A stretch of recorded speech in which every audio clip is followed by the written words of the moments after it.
बिस्मिल्लाहिर्रहमानिर्रहीम। अस्सलाम वालेकुम। उम्मीद है आप सब लोग खैरियत से होंगे। आज हम करने जा रहे हैं, क्योंकि थ्योरेटिकल वर्क हमने कर लिया है और उम्मीद है कि वो आप लोगों ने कर भी लिया होगा याद। तो अगर आपने वो पिछला काम नहीं किया, दो वीडियोस नहीं देखी, तो वो आप जल्दी जल्दी से देख लें, क्योंकि अगर वो आप नहीं देखेंगे तो ये वाला आगे आप सॉल्व नहीं कर सकेंगे, क्योंकि आज हमने ट्रांजैक्शंस को रिकॉर्ड करना सीखना है। तो चलते हैं पहले सवाल की तरफ। ये आपकी बुक से मैंने एक क्वेश्चन लिया, एग्जाम्पल नंबर 6। एक एक करके मैं ट्रांजैक्शन को रीड करूंगा और फिर उसको सॉल्व करके आपको बताऊंगा और समझाऊंगा भी कि जो मैंने पिछली वीडियोस में बताया था आपको कि हमने उसको किस तरह से अप्लाई करना है। सबसे पहला जो एक ट्रांजैक्शन है, वो कहता है कि पहले क्वेश्चन को रीड कर लेते हैं। Example number 6, the following transactions relate to the first month's operation of mister Khalil. जनवरी का मंथ है और मिस्टर खलील का बिजनेस है ये।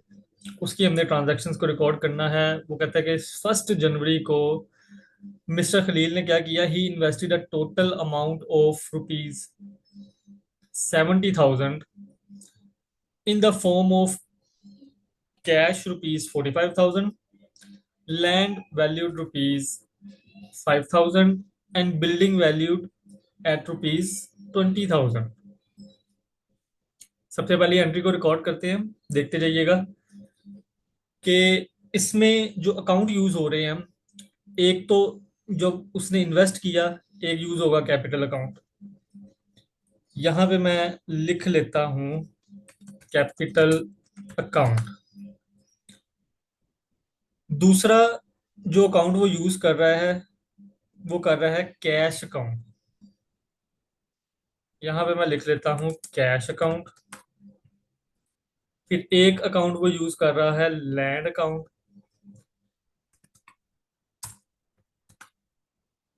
और एक अकाउंट वो यूज कर रहा है बिल्डिंग अकाउंट।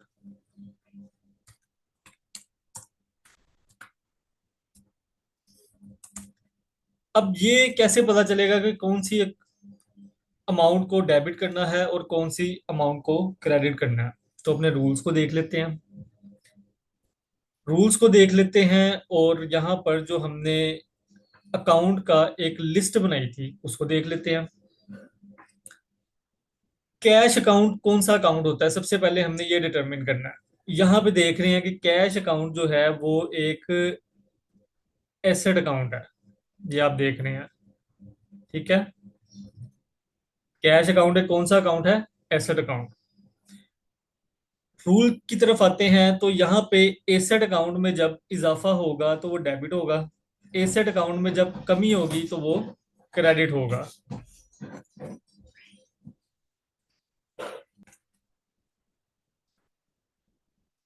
अब जो कैश है उसकी अमाउंट कितनी है? उसकी अमाउंट है हमारे पास 45,000, हमने डेबिट कर दिया। दूसरा अकाउंट देखते हैं, लैंड अकाउंट कौन सा अकाउंट है? वापस जाते हैं अपने इधर लिस्ट में एसेट्स की। लैंड अकाउंट भी हमारा एसेट अकाउंट है, और जब लैंड भी बिजनेस में आ रही है, पहले कैश आया, बिजनेस में इजाफा हुआ, तो हमने कैश को एज पर डेबिट और क्रेडिट के रूल्स के डेबिट कर दिया। अब जब लैंड भी बिजनेस में आ रही है, तो डेबिट और क्रेडिट का रूल ये कहता है कि एसेट एक लैंड एक एसेट है, और जब एसेट में इजाफा होगा तो वो डेबिट होगा। लैंड की अमाउंट कितनी है? लैंड की अमाउंट है आपकी 5,000। 5,000 से आपने लैंड को डेबिट कर दिया। फिर बिल्डिंग अकाउंट, ऐसे ही आप लिस्ट में देखेंगे तो बिल्डिंग भी एक एसेट अकाउंट है, और एसेट अकाउंट में जब भी इजाफा होगा, ये ऊपर लिखा हुआ है कि एसेट इसका अकाउंट में जब भी इजाफा होगा वो डेबिट होगा, तो बिल्डिंग 20,000 से डेबिट हो जाएगी। अब कैपिटल अकाउंट, कैपिटल अकाउंट देखते हैं हमारे अकाउंट्स की लिस्ट में कि ये कौन सा अकाउंट है। कैपिटल अकाउंट एक इक्विटी अकाउंट है, ये लिखा हुआ है, ठीक है। अब कैपिटल अकाउंट में जब इक्विटी अकाउंट में जब इजाफा होगा, इंक्रीज होगा, तो वो यहाँ पर बता रहा है रूल के मुताबिक कि वो क्रेडिट होगा। तो जब बिजनेस में कैपिटल आएगा तो उस अकाउंट में इजाफा हुआ, और इजाफा होगा इक्विटी अकाउंट में तो वो क्रेडिट होगा। तो यहां पर हम इन तीनों के सम से क्रेडिट कर देंगे कैपिटल अकाउंट को। ये हमारी पहली एंट्री जो है वो रिकॉर्ड हो गई। उम्मीद है कि आपको समझ आ गई होगी। ये हमारी फर्स्ट एंट्री थी जो कि रिकॉर्ड हो गई है। अब चलते हैं दूसरी एंट्री की तरफ।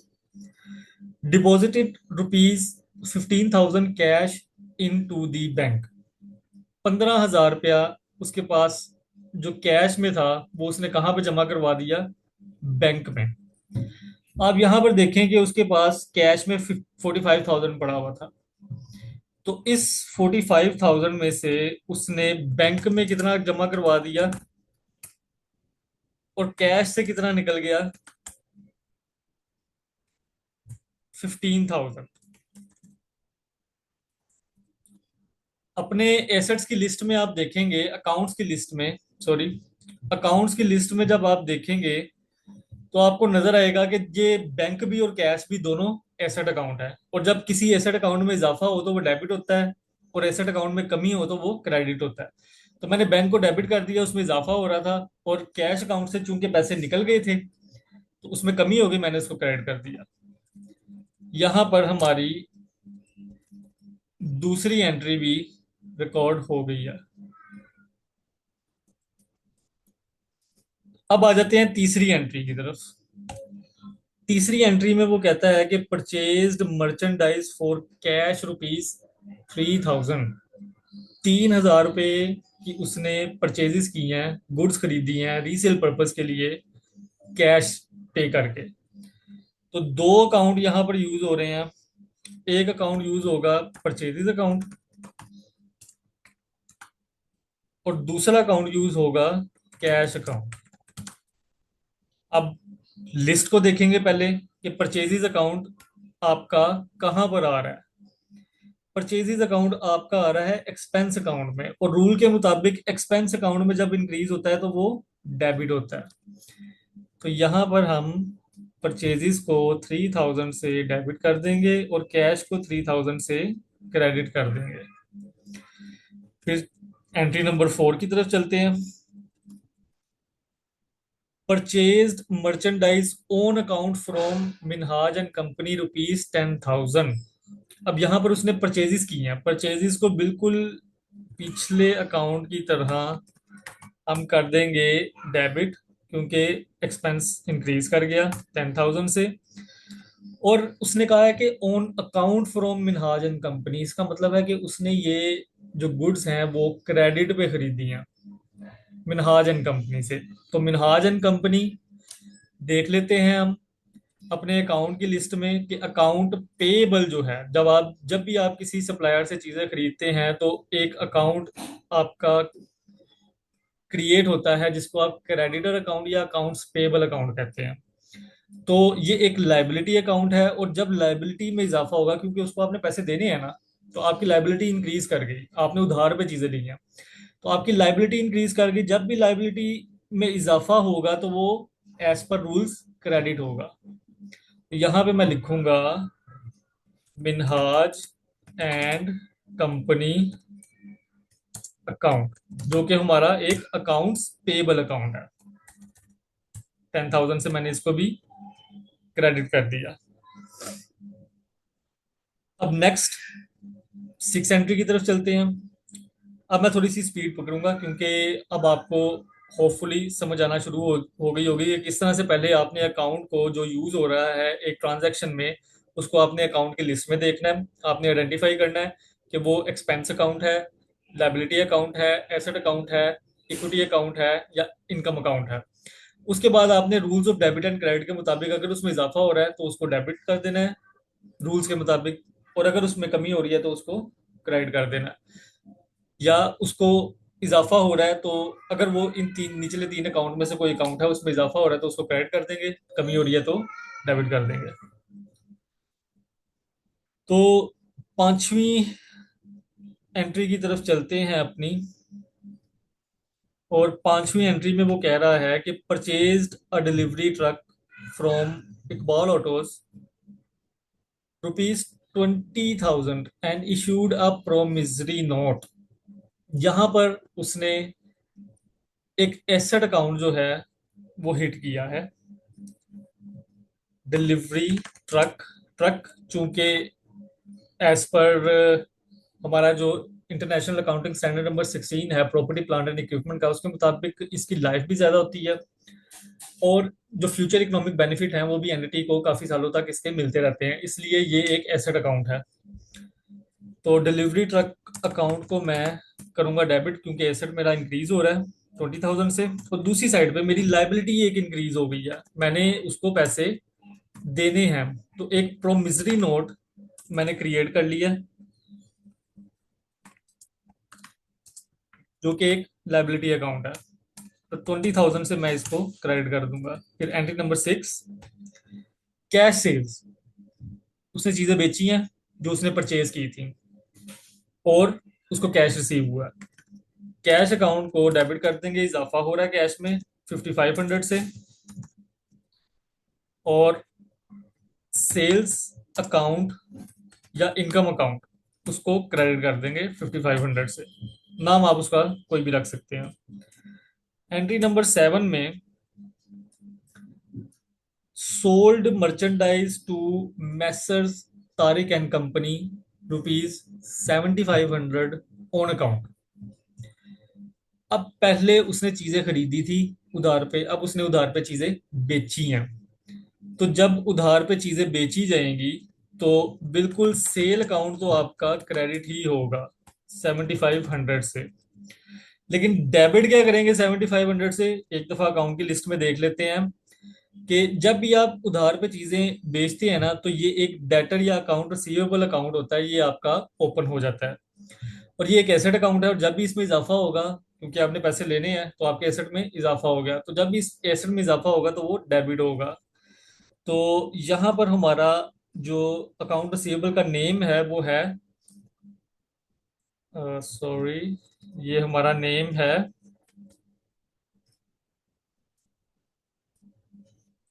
तारिक एंड कंपनी, जो कि एक अकाउंट रिसीवेबल या डेटर अकाउंट है। फिर ट्रांजैक्शन नंबर 8,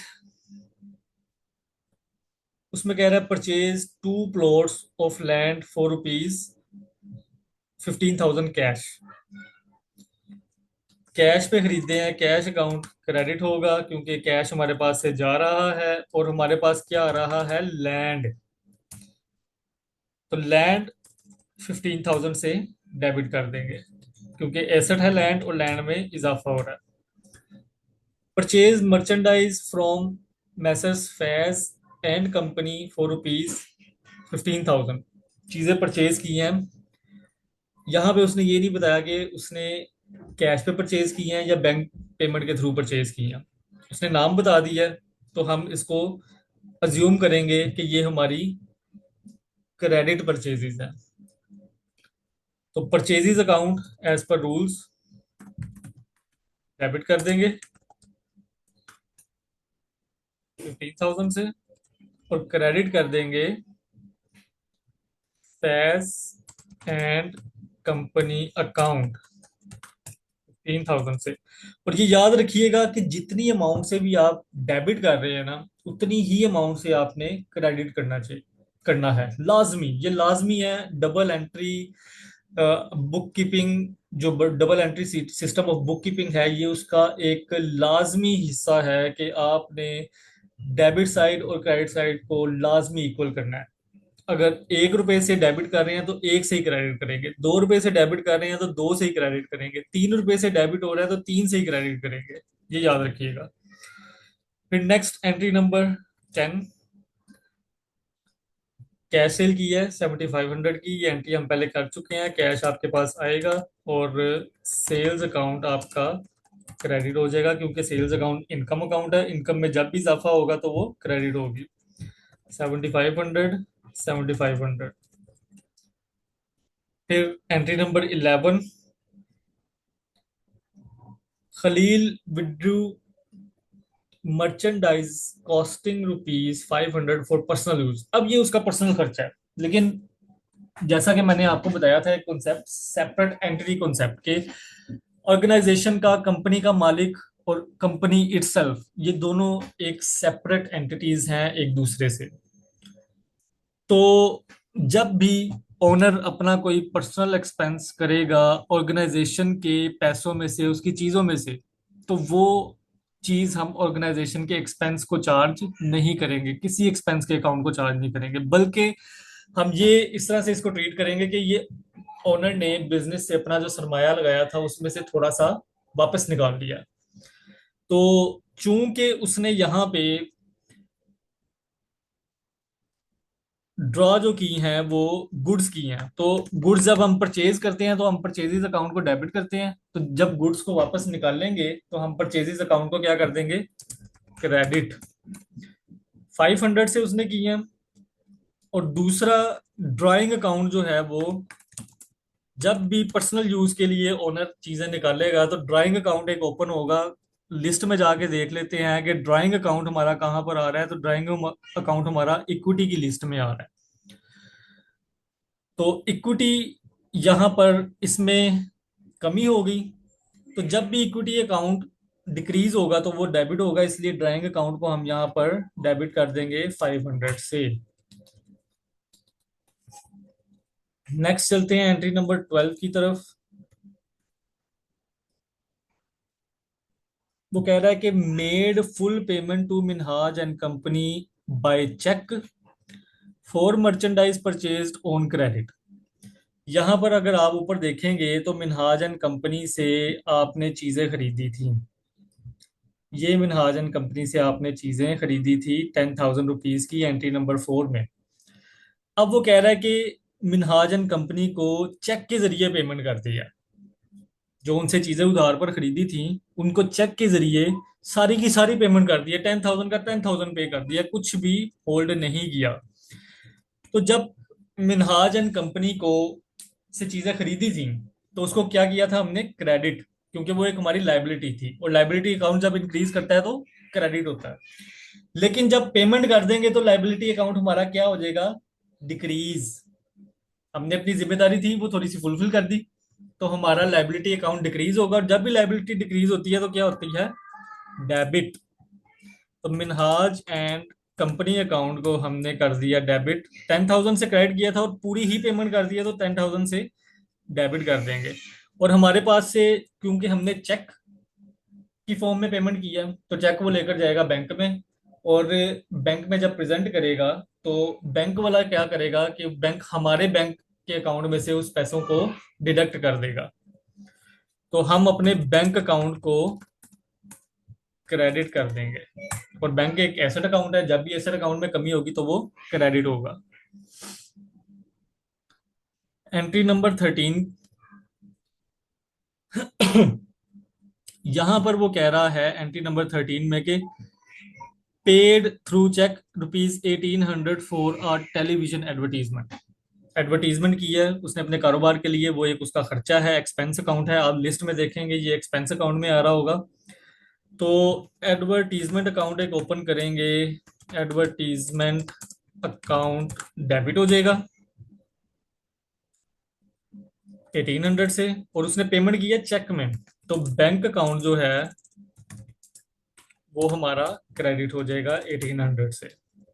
फिर आगे 14 number entry. Khalil made an additional investment ₹25,000 which is deposited into the bank. उसने कारोबार में जो पहले पैसे लगाए थे वो उसने महसूस किया कि ये सरमाया कम है, तो मैं अपने कारोबार में मजीद सरमाया लगाता हूँ क्योंकि इसको जरूरत है, ये ग्रो कर रहा है। तो उसने 25,000 बैंक में जमा करवा दिया, अपने बिजनेस बैंक अकाउंट में 25,000 जमा करवा दिया और मजीद इन्वेस्टमेंट कर दी। तो जब बैंक में पैसे गए, एसेट में इजाफा हो गया, 25,000 से डेबिट हो गया, और कैपिटल भी इंक्रीज कर गया दूसरी साइड पे। और कैपिटल अकाउंट इक्विटी अकाउंट है, और जब भी इक्विटी में इजाफा होगा तो वो क्रेडिट होगी 25,000 से। Entry number 15। Received cheque of ₹5,000 from Messrs Tariq and company and deposited the same into the bank. Messrs Tariq and company से क्यों पैसे आ रहे हैं? उसको चीजें सेल की होंगी उधार पे, इस वजह से वो पेमेंट कर रहा है। देख लेते हैं हम ऊपर एंट्री नंबर 7 में, वो दिखा रहा है कि 7500 की चीजें मैसेज तारिक एंड कंपनी से परचेज की थी, तो सॉरी सेल की थी। मैसेज तारिक एंड कंपनी को 7500 की चीजें सेल की थी। तो जब उससे पैसे लेने थे हमने, वो हमारा एसेट था, उधार पे चीजें उसने हमसे ली थी, तो हमने तारिक एंड कंपनी को डेबिट किया था। अब जब पैसे उससे आ जाएंगे, एसेट में कमी हो जाएगी, एक एसेट में अकाउंट रिसीवेबल में कमी हो जाएगी, और दूसरा एसेट हमारा बैंक का इंक्रीज कर जाएगा क्योंकि उसमें पैसे जा रहे हैं। तो एज पर रूल्स, एक एसेट में इजाफा हो रहा है, दूसरे एसेट में कमी हो रही है। तो इजाफा होगा तो जिस एसेट में इजाफा हो रहा है उसको डेबिट कर देंगे, जिस एसेट में कमी हो रही है उसको क्रेडिट कर देंगे। और ये भी चीज नोट करें कि आपने उसको 7500 की चीजें बेची थी, उसने सिर्फ आपको 5000 दिया है, बाकी 2500 अभी भी उसकी तरफ उधार बाकी है। तो यहाँ पर बैंक अकाउंट को 5000 से डेबिट किया, और तारिक एंड कंपनी को 5000 से क्रेडिट कर दिया। एंट्री नंबर 16 पे चलते हैं। कह रहा है withdraw cash from bank for office use ₹5000। कोई ऑफिस के लिए उसने, उसको कोई कैश चाहिए था, अभी एक्सपेंस नहीं किया उसने, उसको सिर्फ कैश चाहिए था ऑफिस के लिए, तो उसने बैंक से जाके कैश निकलवा लिया। तो इसकी निकलवाने की एंट्री क्या होगी? एक एसेट में इजाफा हो रहा है, दूसरे एसेट में कमी हो रही है उसके पास। जब बैंक से पैसे निकलवाएगा तो कैश आ जाएगा और बैंक में कमी हो जाएगी। तो 5000 से उसके पास कैश आ जाएगा और 5000 से बैंक डिक्रीज कर देगा। फिर इलेक्ट्रिसिटी बिल पे किया उसने फॉर द मंथ ऑफ ₹500। अब यहाँ पर बताया नहीं है कि कैश में पे किया है या क्रेडिट में पे किया है। तो अगर इस तरह का कुछ मेंशन ना किया हो, अगर इस तरह का कुछ मेंशन ना किया हो तो हम क्या ज्यूम करेंगे कि ये पेमेंट कैश में की गई है। जब तक कि वो बैंक का नाम इस्तेमाल नहीं करता हम उसको बैंक में नहीं लेके जाएंगे। तो paid electricity bill, electricity city account जो है वो आपका डेबिट हो जाएगा, एक्सपेंस है, एक्सपेंस अकाउंट इंक्रीज कर गया तो डेबिट हो गया। और क्रेडिट क्या करेंगे? Cash account. नेक्स्ट एंट्री है issued a cheque of ₹6000 to Messrs Faiz and company. Faiz and company को चेक इशू किया है। इसका मतलब है, क्यों पैसे दे रहे हैं इनको? इसका मतलब है इससे कोई चीजें खरीदी होंगी लाजमी। ऊपर देख लेते हैं ये परचेजेस, 15,000 रुपए की चीजें खरीदी थी और सिर्फ उसको 6,000 रुपया दिया है, बाकी का अभी उसको पेबल है। ठीक है, तो जितने से उसको पेमेंट की है उतने से रिकॉर्ड कर लेते हैं। 18 नंबर एंट्री है, जब पेमेंट चेक के थ्रू जा रही है तो क्या अकाउंट क्रेडिट होगा? बैंक अकाउंट 6000 से। और चूंकि जब उससे परचेजेस की थी क्रेडिट पे, आपकी लाइबिलिटी इंक्रीज हो गई थी, उसको हमने क्रेडिट किया था फैजन कंपनी को। अब चूंकि फैजन कंपनी को पेमेंट कर रहे हैं तो वो लाइबिलिटी जो हमने क्रिएट की थी उसको रिड्यूस कर देंगे। तो फैज एंड कंपनी 6000 से डेबिट हो जाएगा। फिर paid salaries to staff ₹3000। Salaries account आपका एक्सपेंस अकाउंट होता है, एक्सपेंस अकाउंट में जब भी इजाफा होगा तो वो डेबिट होगा। तो सैलरीज अकाउंट 3000 से डेबिट कर देंगे। और ये नहीं बताया कि सैलरीज कैश में दे रहे हैं या बैंक से दे रहे हैं, तो हम अज्यूम कर लेंगे, लाज हर दफा अज्यूम करेंगे जब मेंशन ना किया हो कि कैश अकाउंट से जा रही है 3000। फिर लास्ट एंट्री इस क्वेश्चन की, वो कह रहा है कि ओनर ने ड्रॉ किए हैं बैंक से ₹2500 पर्सनल यूज के लिए। तो जब पर्सनल यूज के लिए उसने बैंक से पैसे निकाले तो आपका बैंक क्या है? डिक्रीज कर देगा। बैंक अकाउंट को कर देंगे क्रेडिट 2500 से, और 2500 से डेबिट किसको करेंगे? जब भी ड्रॉ करेगा ओनर अपने पर्सनल यूज के लिए पैसे, तो हम एक ड्राइंग अकाउंट होता है जिसको यूज करते हैं, जैसे कि हमने ऊपर भी यूज किया था। तो ड्राइंग अकाउंट को क्रेडिट कर देंगे। ये आपकी जर्नल एंट्रीज कंप्लीट हो गई, जो कि हमने जनरल जर्नल में रिकॉर्ड करनी है। ये हमने एंट्रीज को जर्नलाइज कर दिया है। अब हम चेक कर लेते हैं कि जितनी अमाउंट से हमने डेबिट किया था, क्या उतनी ही अमाउंट से हमने क्रेडिट कर दी है सारों को, कोई गलती तो नहीं हुई। तो देखेंगे तो 2,27,800 से हमने ट्रांजैक्शंस डेबिट की हैं, और 2,27,800 से ही हमने ट्रांजैक्शंस को क्रेडिट किया है, और दोनों का डिफरेंस जीरो है। इसका मतलब है हमारी डेबिट और क्रेडिट बिल्कुल ठीक से हमने रिकॉर्ड किए हैं। तो ये था आज का लेक्चर। उम्मीद है आप लोगों को समझ आ गई होगी, और कुछ ना समझ लगा हो तो आपके पास मेरा व्हाट्सएप नंबर है, आप किसी भी टाइम मुझे मैसेज करके या कॉल करके जहां भी आपको परेशानी आ रही है पूछ सकते हैं। बहुत बहुत शुक्रिया आपका। अल्लाह हाफिज।